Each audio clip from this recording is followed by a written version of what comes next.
la fin du jour, monsieur. Notre satisfaction éminente.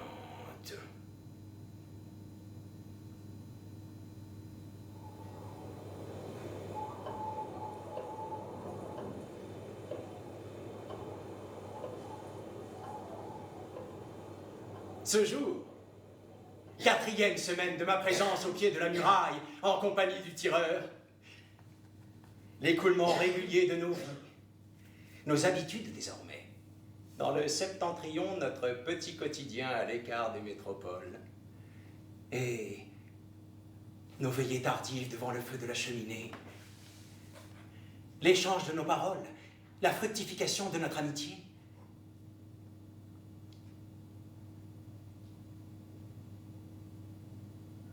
La curieuse aventure, tireur, ce matin. Curieusement lui-même que ce septentrion, monsieur. Ce matin, donc, inauguration de ma recherche sur le terrain. Que de découvertes en perspective, joie presque enfantine. Dans mon dos, bientôt hors de vue, la petite porte en bois de la muraille. Et devant moi,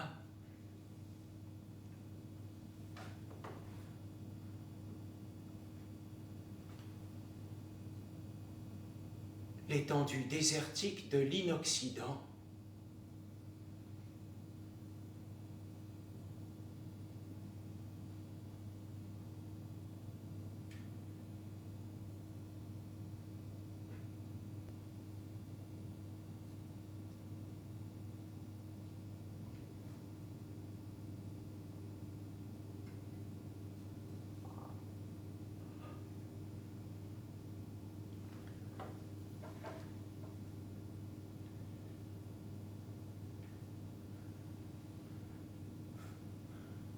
Après plusieurs heures, rien de remarquable encore. Dans mon esprit, soudain, cette ombre de l'échec, sujet trop riche, trop redoutable pour moi, le découragement en quelque sorte. Votre jeune impatience, monsieur. L'impatience scientifique, tireur. Mais soudainement, à l'horizon de mes pas, l'oreille d'un bois. Forêt d'arbres feuillus. L'odeur humide et brusque de la verdure. Un chemin devant moi. L'obscurité subite. Une trouée dans l'ombre après la clarté. Du froid sur mes épaules. Alors le pressentiment de quelque chose. Oui, quelque chose ici, un événement. Ah, effectivement, des cris, raboteux comme des coups de silex. En cet instant, la brièveté soudaine de mon souffle dans ma poitrine, la rapidité de mon cœur également, une terreur dans mon crâne. Silence pesant, craquement des bois morts sous mes pas. Et puis là, tout à coup, là devant moi, au centre d'une clairière, là dans cette lumière du centre de cette clairière, une bête. Un animal. Un genre d'âne en quelque sorte. Oui, un âne. Quantité de bêtes, paisibles pour les unes, d'autres sanguinaires, monsieur. Chat tigre, loup cervier, et même chien lynx. La chance alors en équilibre sur votre épaule. Oui, la chance, la bonne chance, tireur. Devant moi, un âne paisible. Mais, de part et d'autre, sur sa queue et ses oreilles, des mains indigènes. Enfin! Là, sous mes yeux, la matière utile à la rédaction de mon mémoire. Immobile dans le feuillage d'un buisson, mes yeux sur eux, mon crayon dans ma main, fin prêt pour des notations, voire des croquis. Mais alors, à la vue de ces sauvages, le sentiment soudain en mon fort intérieur de la faiblesse des études théoriques. Ma parfaite connaissance des classifications, celle de Fossard, celle de Handel, dans ma mémoire très présent encore les tableaux synoptiques relatifs à chaque groupe et sous-groupe, classe, sous-classe, type, sous-type. Et cependant, à cet instant, devant ces deux-là, malgré mes connaissances, mon impuissance. l'examen attentif de leur physionomie dans l'espoir d'un indice, d'un trait spécifique apte à la caractérisation, étape nécessaire avant la nomination. L'un, son nez tordu comme un crochet. L'autre, une peau grise comme de l'ardoise. Tous deux, la bouche pleine de termes impénétrables, d'incantations pour moi indécryptables. L'observation alors attentive de leurs gestes. De toute leur force en cette minute, leur arc-boutement sur l'âne, comme pour quelque danse célébrative. Pour l'un par les oreilles, pour l'autre par la queue. Sous mes yeux, assurément, l'une de ces cérémonies rituelles d'adoration en vue de moissons abondantes. Mais, à force de tiraillements, l'imprévisible scissure de cet âne en deux moitiés. Leur étonnement, tous deux avec chacun une partie d'animal au bout du bras. Puis sur le champ, la soudaine naissance d'une exaltation frénétique, prémisse sans nul doute d'une transe jubilante, devant moi, toujours en dissimulation derrière le buisson protecteur. L'éruption d'un genre de couteau de dessous leurs vêtements, couteau d'apparat complémentaire à la célébration. Leur extraordinaire dextérité dans le maniement de l'arme au voisinage du visage de l'autre. Chez l'un, la lame par saccade, d'avant en arrière, à la façon d'un éclair. De larges arabesques pour le couteau de l'autre, comme la figuration d'un nuage dans les airs. Sous mes yeux, un considérable déploiement dans cette danse votive, tant et si bien qu'à force de mouvement, la lame de l'un dans le ventre de l'autre et vice-versa. Mon Dieu tireur, tout à coup quel déluge de sang dans la clairière naguère paisible. Ces malheureux danseurs, quel stupide accident.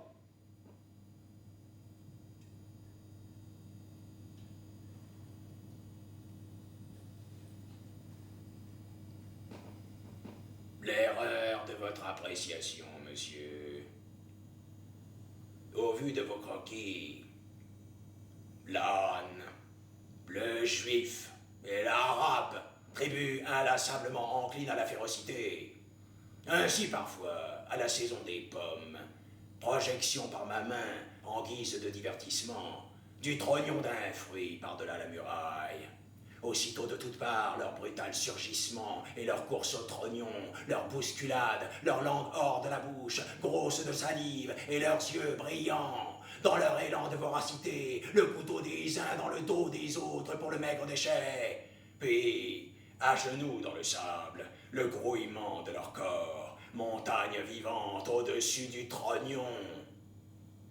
Cupidité fatale pour eux, car dès lors, leur abattage par mes soins, l'éruption de mes projectiles dans leur front.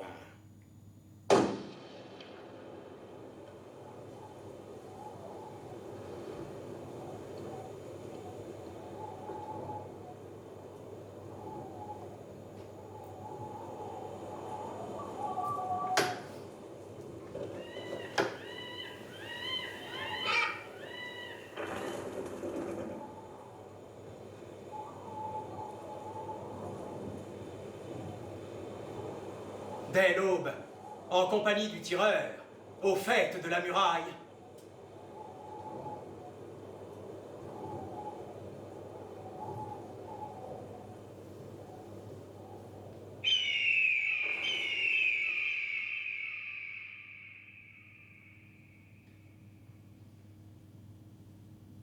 Oiseau de proie en équilibre sur son parapet.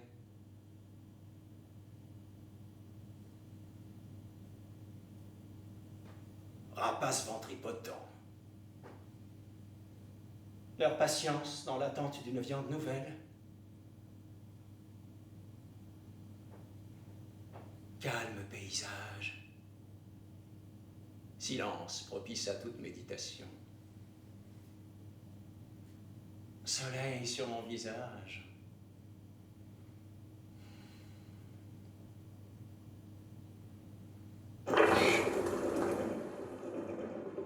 De temps à autre, la brisure du silence par le battement des ailes des rapaces aux prises avec les charognes.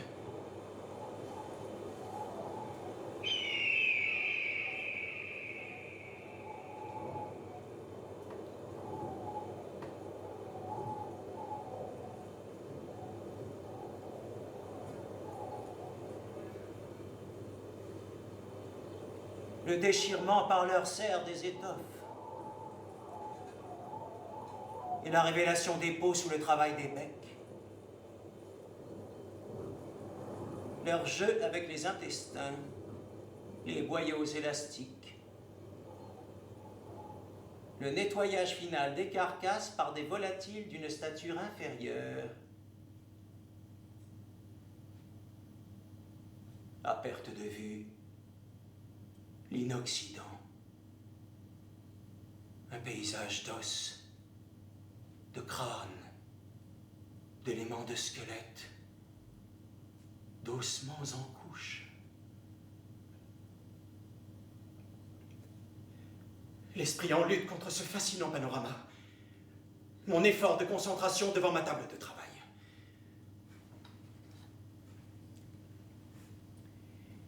Tentative pour une première introduction à mon mémoire universitaire. A. Conditions historiques.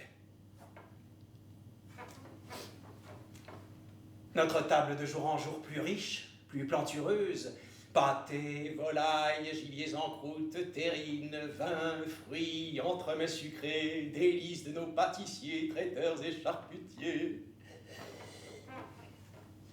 Nos tables familiales lourdes sous la victuaille, trésor de notre agroalimentaire. Cuisseaux surgelés, barquettes d'escargot, médaillons de foie gras, boudin truffé.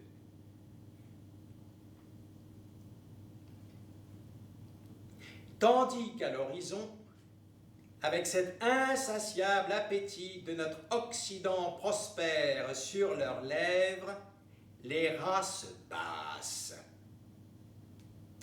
B. Caractère morphologique suite à une première observation. Maigreur de leurs bras le long de leur corps, yeux dans le lointain de leur crâne, délitescence de leurs molaires, allure générale de batraciens. Confère, gonflure caractéristique de l'abdomen et membres inférieurs grêles. C. Regard sur le tissu social.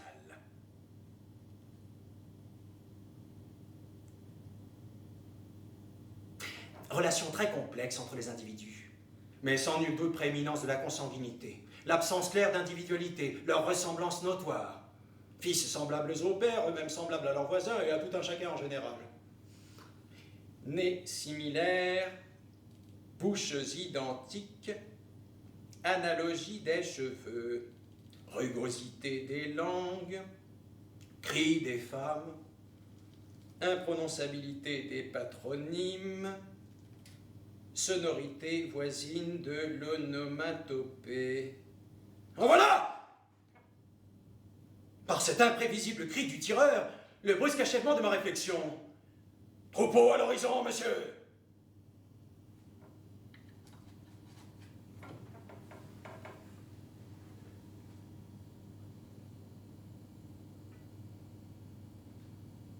Effectivement, tout là-bas, une ligne noire jusqu'alors absente.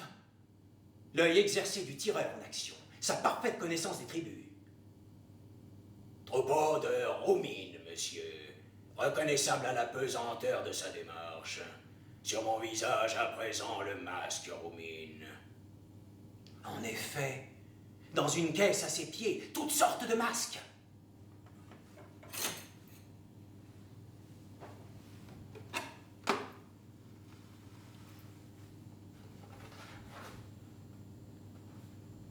L'éclat de leurs couleurs. Une bouche gigantesque en forme de volcan pour chacun d'eux. Et plus encore, la démesure de leurs yeux vides.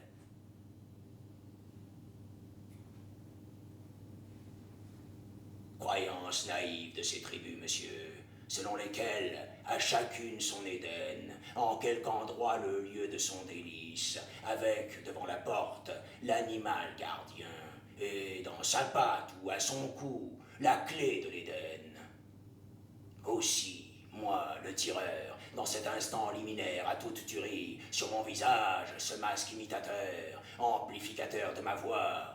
Dès lors, monsieur, ma parole pour eux comme une soudaine eau fraîche dans le désert de leur errance, illusion extrême propice au traquenard. Sur mon visage, le masque imitateur de la bête, seule gardienne de leur Éden. Ainsi, suivant la tribu, masque du bœuf, masque du cheval, masque du loup, masque de l'ours pour les principales, et dans leurs oreilles, la bonté de ma voix au travers du trou de mon masque.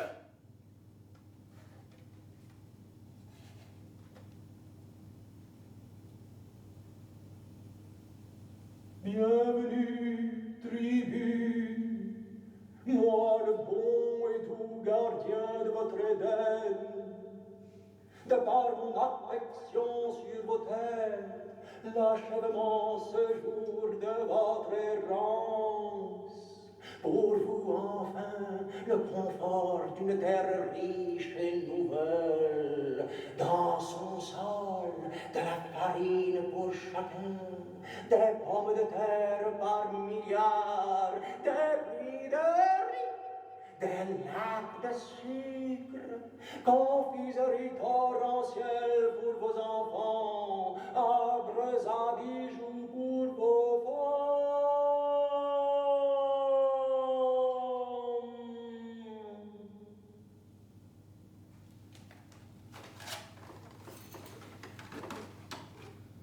Dès lors, monsieur, l'éveil de leur convoitise, et dans ce temps de leur approche, le doigt sur la détente, le creusement par mes soins d'un œil nouveau au mi-temps de leur front, leur sang comme pisse au sol. Et toujours l'inexorable progression du troupeau jusqu'à nous. Les premiers crépitements des premières balles dans les premiers fronts. Balle occidentale, monsieur, acier spécial toute peau.